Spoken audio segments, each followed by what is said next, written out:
Behind plan, a performance, a flawless deception. 911 emergency. We need him. Police. What's going on? 5515th Street. What's going on there, ma'am? We have a kidnapping. Hurry. Patsy? Patsy? Patsy?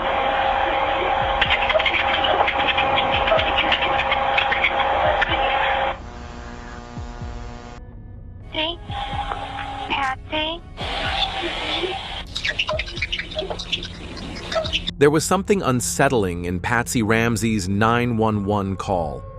In that brief, haunting silence at the end, what did we miss? What voice emerged that we never paid attention to? On December 26, 1996, a frantic 911 call was placed from the home of John and Patsy Ramsey. Their 6-year-old daughter, JonBenét, was missing, or so the call claimed. That phone call has since become one of the most scrutinized pieces of audio evidence in American criminal history. But while the world focused on Patsy's panicked voice, few have examined what may be even more revealing: the silence of John Ramsey. At first glance, silence might seem insignificant. A man devastated by the supposed kidnapping of his daughter could be in shock, or simply letting his wife take the lead. But in the Ramsey case, where every breath is measured and every second dissected, silence becomes a strategy. And for John Ramsey, that silence may have spoken louder than anything he could have said. Throughout the entire 911 call, nearly 3 minutes long, John Ramsey never utters a single word. He doesn't take the phone, doesn't speak in the background, doesn't correct his wife or offer extra details. He doesn't shout for help, doesn't panic, doesn't even breathe loudly enough to be heard. This silence is deeply strange in the context of a desperate emergency call. Most parents, in moments of true crisis, instinctively talk over each other, shouting to the dispatcher, blurting out details, offering help simultaneously. In stark contrast, John's absence is glaring, not just in sound, but in presence. It's as if he wasn't there at all, and yet, we know he was. That calculated stillness leaves us with one chilling question. Was he silent to stay clean? Was John staying quiet to stay clean? The most scrutinized part of Patsy's 911 call isn't her desperate plea for help. It's what happened after she believed the line had been disconnected. The recording, still running, captured several faint, muffled voices in the background. At first, investigators dismissed these sounds as nothing more than background noise. But after the audio was enhanced, linguistic analysts and former FBI experts claimed they could make out 3 distinct voices. In the final 6 to 7 seconds of the call, a child's voice, believed to be Burke, is heard asking, "What did you find?"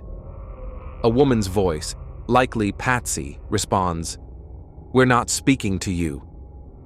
And then, a low male voice utters something almost prayer-like, "Help me, Jesus." This accidental capture is deeply significant. It doesn't just raise emotional questions, it raises logistical ones. If Burke was awake and present, it directly contradicts the Ramseys' claims that he had been asleep all night. And if John spoke here, then why had he remained silent before? The identity of that male voice isn't definitive, but many believe it belongs to John Ramsey. The tone isn't frantic or grief-stricken. It's controlled, deliberate, almost performative. The words sound rehearsed, as if designed to convey shock or spiritual crisis, yet the delivery feels hollow. Critics argue it sounds less like an outburst of raw emotion and more like something said to be overheard.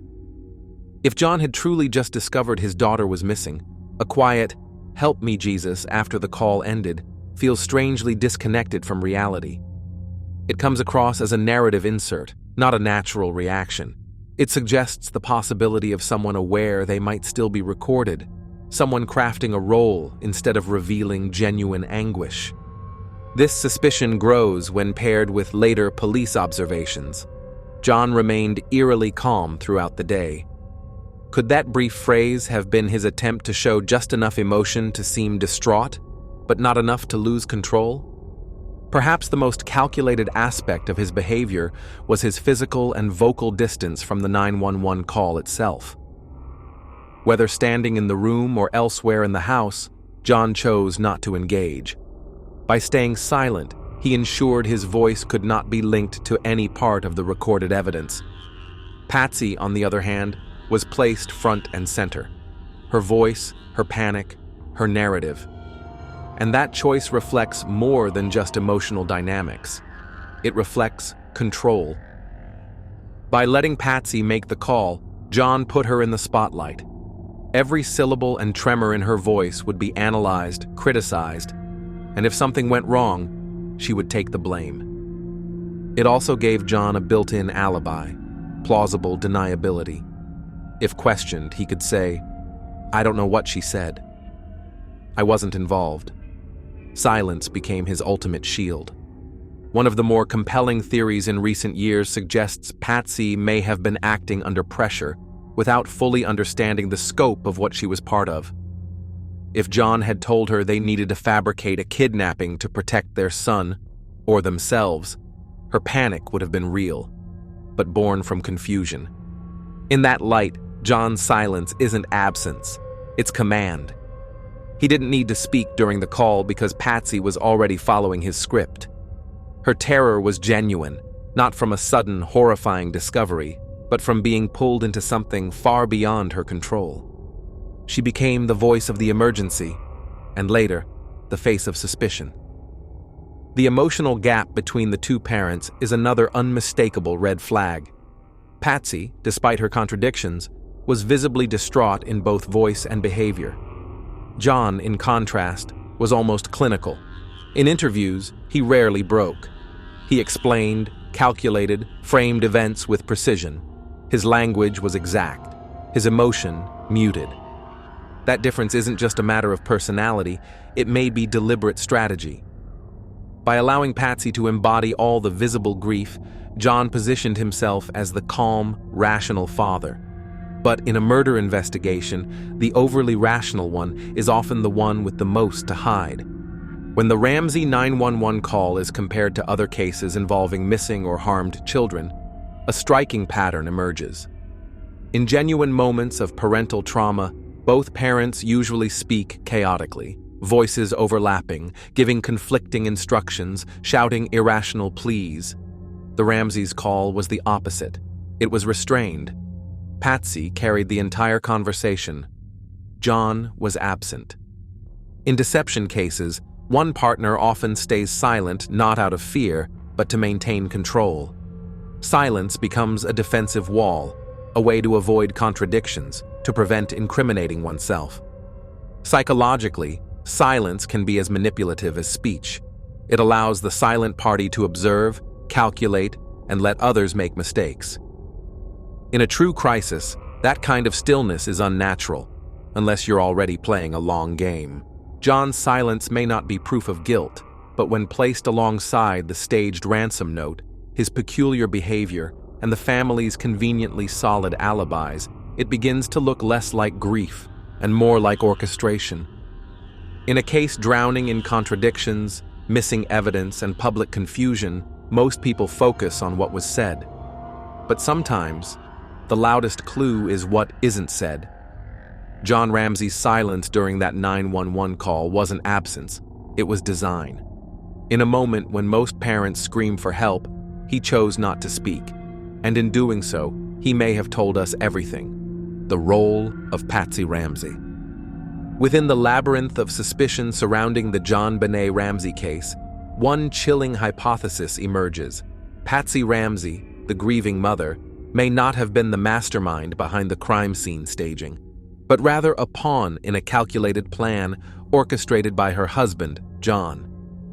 The crime scene itself was meticulously staged, pointing to a deliberate effort to mislead investigators. Central to this deception were two key elements: the garrote and the ransom note, both crafted to frame a narrative of a brutal break-in while subtly steering suspicion toward Patsy. The garrote, constructed from nylon cord and a broken paintbrush handle belonging to Patsy, was wound tightly around JonBenét's neck, cutting deep into her skin. Its design, with a complex knot and a handle for added leverage, indicated a level of premeditation and skill that didn't match the profile of a random intruder. Even more disturbing, the use of Patsy's own paintbrush in both the garrote and in a post-mortem sexual assault appeared to be a deliberate choice, a way to physically link her to the crime scene. This detail supports the theory that John, seen as a rational and controlling presence, staged the scene to transform an accidental injury, possibly caused by Burke, into a manufactured murder scenario, thereby deflecting suspicion away from the family.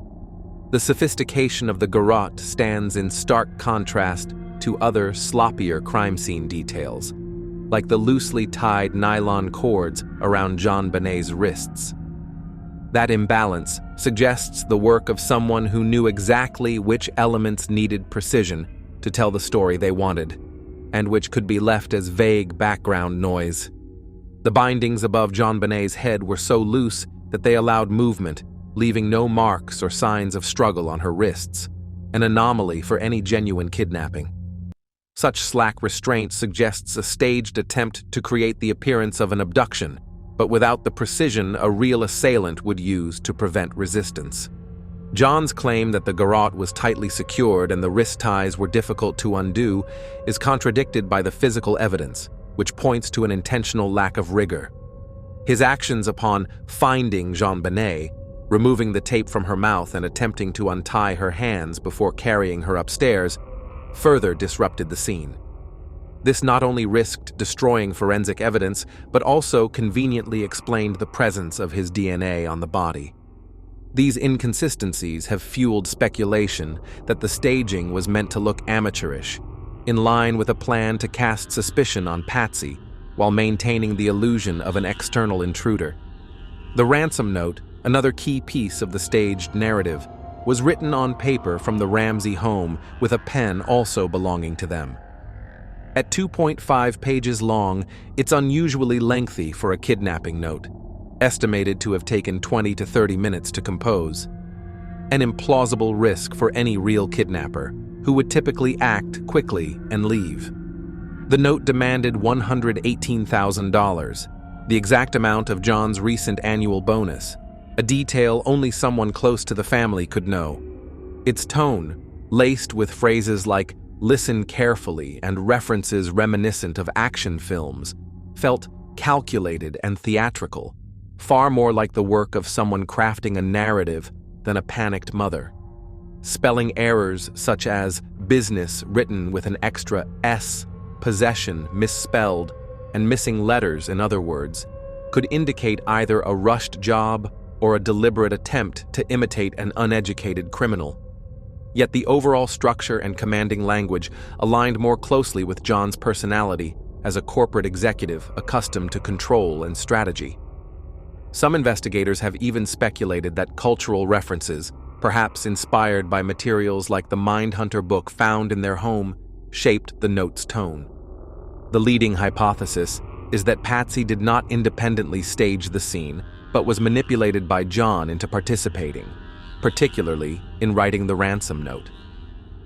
In her panic after finding JonBenét unconscious, John allegedly convinced her the family's reputation and future were at stake if the truth came out. Under this pressure, she followed his loose instructions, adding her own dramatic flair, a trace of her pageant background, while John subtly guided its content to fit his calculated intent. Patsy's strong reaction when she learned the garrote had caused JonBenét's death suggests she believed her daughter was already dead before the staging began, unaware of the full scope of John's plan. The fibers from her clothing, her failure to change outfits before calling 911, her shifting statements, and other incriminating details may not have been random oversights, but deliberate elements planted by John to further implicate her. Among the most damning evidence against Patsy were fibers from the red sweater and black pants she had worn to a Christmas party the night before. Fibers later found near JonBenét's body in the basement. This physical link tied her directly to the crime scene and to the events surrounding her daughter's death. A paintbrush from Patsy's own art supplies was used in a post-mortem act of sexual assault, a deeply personal item that unmistakably linked her to the crime scene.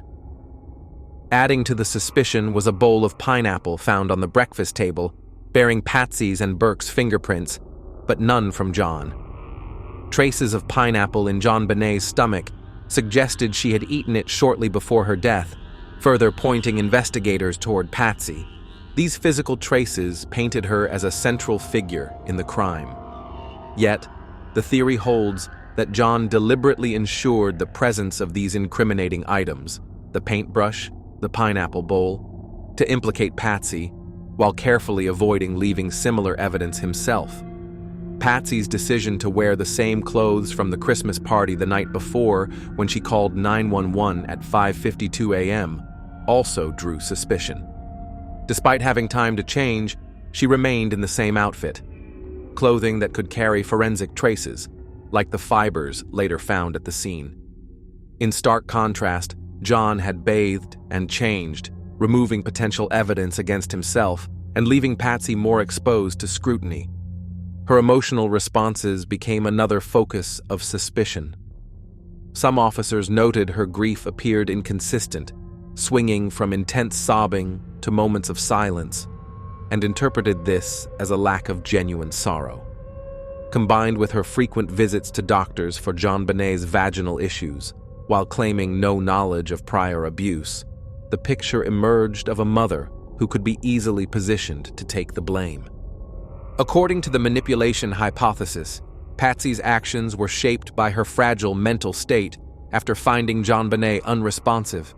Her trembling voice on the 911 call and her cries of despair upon seeing the body reflected a mother in shock and panic, a state in which she would be highly susceptible to John's direction.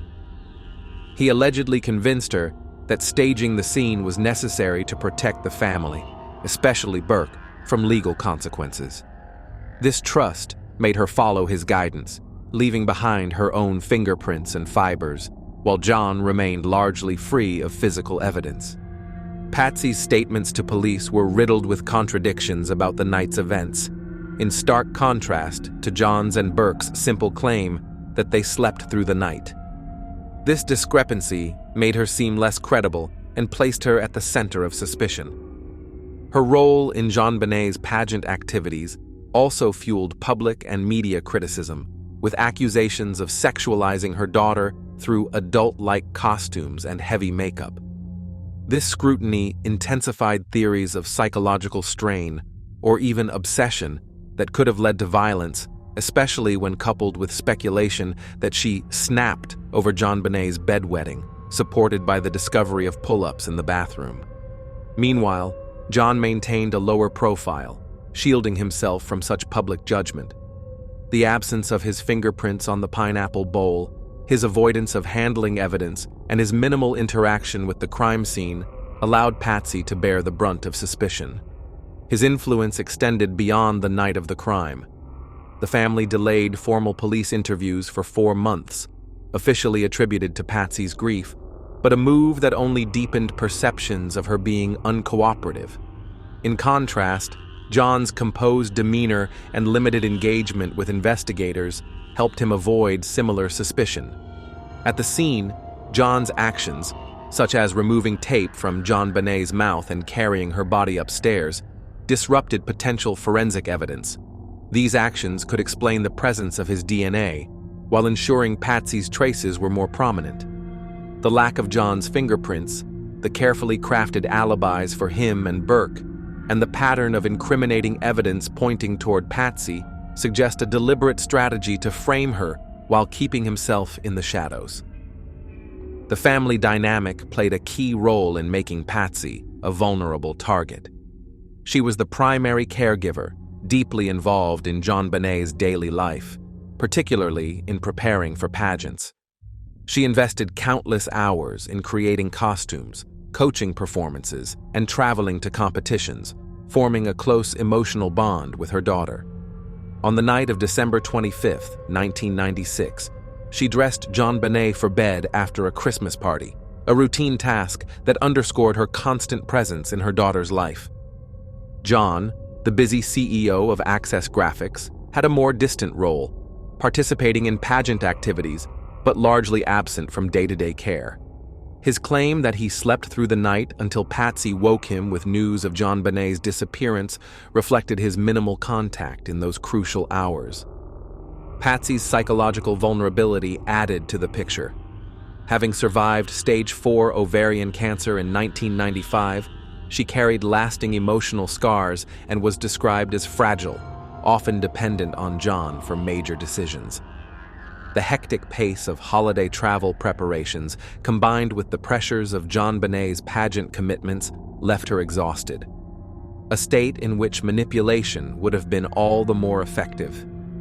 Patsy's trembling voice during the 911 call at 5:52 a.m. on December 26, 1996, and her anguished cries upon seeing JonBenét's body, described as a dreamlike state where she could only scream and pray, portray a mother completely overwhelmed by panic. This emotional turmoil, combined with her reliance on John, created the perfect conditions for manipulation. The hypothesis suggests that John exploited this fragility, convincing Patsy that staging the crime scene was necessary to protect their family, particularly Burke, from legal repercussions. Her contradictory statements to police, riddled with inconsistencies about the events of that night, stand in stark contrast to John and Burke's simple claim that they had slept through the night, suggesting that she was burdened with a complicated narrative she did not fully understand, leaving her even more exposed to suspicion. The media's portrayal of Patsy intensified her vulnerability, turning her into a prime suspect in the public eye. Her role in pushing JonBenet into beauty pageants, dressing her in adult-like costumes and makeup, drew harsh criticism for sexualizing her daughter and fueled speculation about an unhealthy obsession with image. Reports of JonBenet's bedwetting, coupled with pull-ups found in her bathroom, led some to theorize that Patsy, under stress, may have snapped and accidentally caused harm. The media seized on these narratives, framing her as a potentially unstable mother. The fact that she was wearing the same clothing from the previous night during the 911 call was seen as suspicious, despite her obvious emotional distress. Fibers from her red sweater and black pants found near JonBenet's body, along with her fingerprints on the pineapple bowl, cemented her as a focal point of suspicion. Some police officers noted her grief as inconsistent, shifting abruptly from sobbing to silence, further questioning her sincerity and reinforcing media portrayals of her as a possible culprit. This convergence of Patsy's frequent close interactions with JonBenet, her psychological vulnerability, and the relentless scrutiny of the media made her an easy target for both John's alleged manipulation and public suspicion. The theory posits that John, maintaining a composed demeanor and avoiding incriminating evidence such as fingerprints, deliberately positioned Patsy to leave physical traces, fibers, fingerprints, while he erased his own. Her emotional dependence on him, evident in her reliance during the crisis and their unified public appearances, suggests she trusted his guidance without suspecting that he might be deflecting blame onto her. The media's fixation on her pageant involvement and perceived instability obscured John's calculated distance, allowing him to operate from the shadows. Although the presence of unidentified male DNA and other crime scene evidence supports an intruder theory that could challenge this narrative, Patsy's close bond with JonBenet, her fragile state of mind, and the media's harsh lens created a perfect storm. She became the scapegoat both within the family's alleged cover-up and in the court of public opinion, her every action scrutinized as evidence of guilt while John remained largely untouched, highlighting her susceptibility to manipulation and misjudgment. Added to this is the suspicion that John Ramsey deliberately invited friends to the crime scene shortly after the 911 call on the morning of December 26, 1996, forming a critical part of the theory that he orchestrated a cover-up in the JonBenet case. According to this theory, John used the presence of friends to contaminate the scene, create confusion, and potentially shift suspicion away from himself and his family by delaying the discovery of JonBenét's body and strategically involving others. Immediately after Patsy's 911 call at 5:52 a.m. and the discovery of the ransom note at approximately 5:30 a.m., John and Patsy invited 4 friends to their home, ostensibly for emotional support in the face of a madman holding their daughter. However, the theory contends that John's real motive was to compromise the crime scene. By having others present, he ensured they might inadvertently touch the body or leave DNA and trace evidence, thereby complicating the investigation and providing alternative suspects should the intruder theory fail. The selection of friends was, according to the theory, deliberate. John avoided inviting their closest allies, the Steins, who hosted the Ramseys after the incident and later moved with them to Atlanta. This careful choice suggests that John specifically picked less intimate acquaintances to avoid implicating trusted allies, focusing instead on scene contamination. The presence of multiple people moving through the house before JonBenét's body was found was later criticized for severely compromising forensic evidence. The theory attributes this to John's strategic plan to create investigative chaos. It further suggests that he intentionally delayed the discovery of JonBenét's body for nearly 7 hours, maximizing the opportunity for crime scene contamination. Despite police arriving shortly after the 911 call, John did not find his daughter's body until around 1 p.m., when he was asked to search the house with a friend. According to this hypothesis, John already knew the body was in the basement, but he waited, hoping that one of the friends might stumble upon it and inadvertently leave behind trace evidence.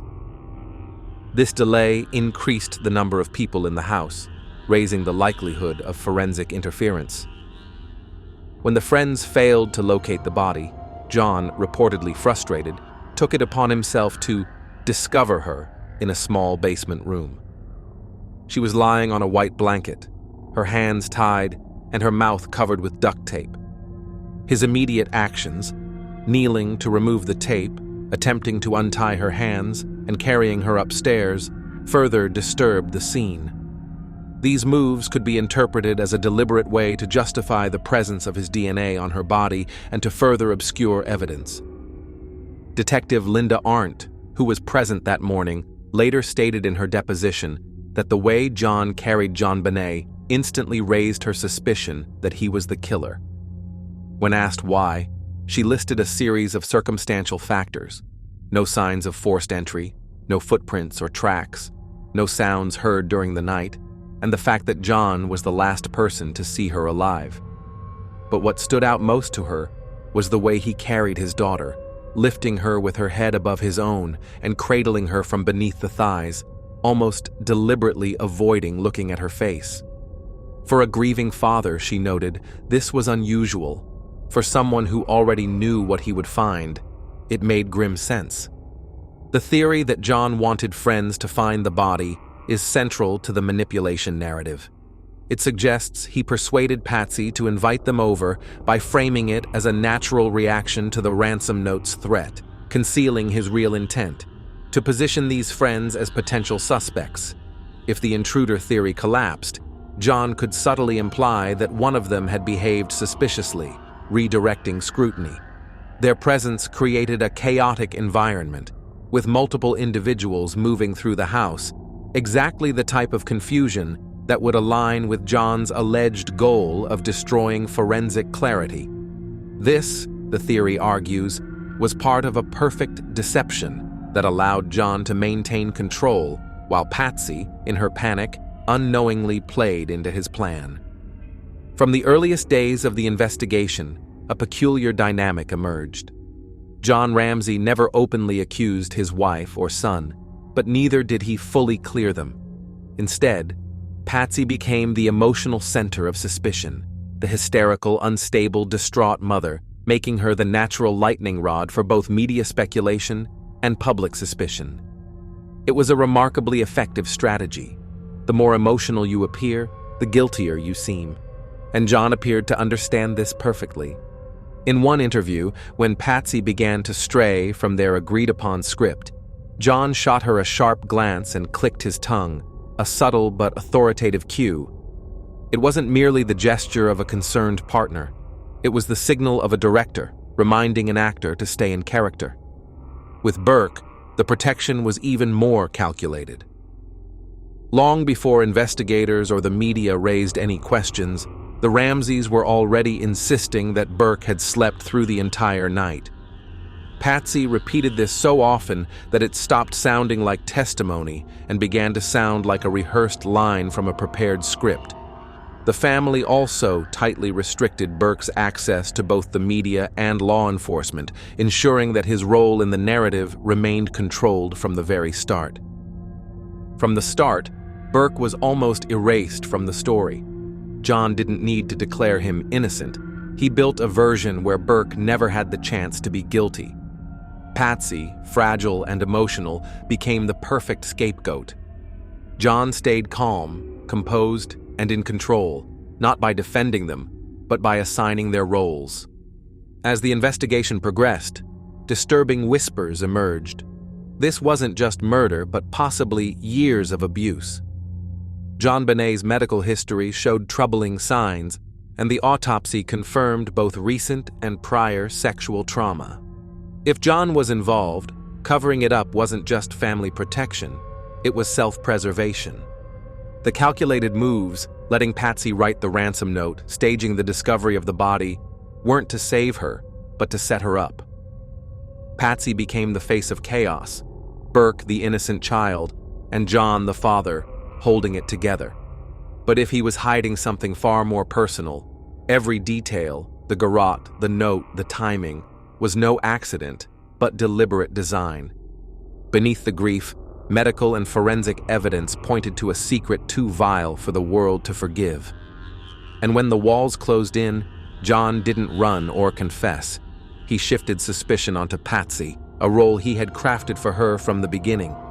Patsy's dependence on John made her the perfect pawn. He didn't write the ransom note himself. He put the pen in her hand. Whether guided or improvised, it became her handwriting on an absurd document that would distract investigators for years. When police arrived, John stayed calm and controlled, letting Patsy call 911, break down on TV, and leave her fingerprints on everything. He didn't lie. He just stayed silent while others said the wrong things. The roles were set: Patsy as the unstable mother, Burke as the innocent child, John as the composed father. But beneath John's control was fear. Fear of what the autopsy might reveal about JonBenét's life. One unscripted moment showed Patsy's raw defense. When Barbara Walters called the pageant images perverted, she snapped back, insisting they were innocent fun, like a father sharing baseball with his child. To Patsy, the pageants were joy, not danger. Patsy never thought the stage would follow them home. John, however, watched and calculated, letting the world cast her as the problem. The makeup, dresses, and tiaras became evidence for the theory she loved too much, pushed too hard, and snapped. He stayed silent, never defending her, never stopping the accusations, letting her take the fall for the media, the public, and for him. While people debated her parenting, no one questioned JonBenét's chronic infections, prior injuries, or signs of trouble before Christmas night. The beauty queen image became perfect camouflage. John stood beside her on TV, letting her cry, speak, and burn. He didn't write the ransom note, but gave her the pen. He didn't lie outright, but let her drown in half-truths. He may not have struck the blow, but he ensured she looked guilty. He knew what closer scrutiny might reveal: the autopsy, the garrote, and what they symbolized. So, he let the world believe Patsy failed, Burke snapped, or someone else did it. Survival only required someone else to stand in the fire. One key issue: JonBenét's approximately 30 medical visits in 3 years for vaginal problems. If John was abusing her, such visits, even to family friend Dr. Boof, were risky.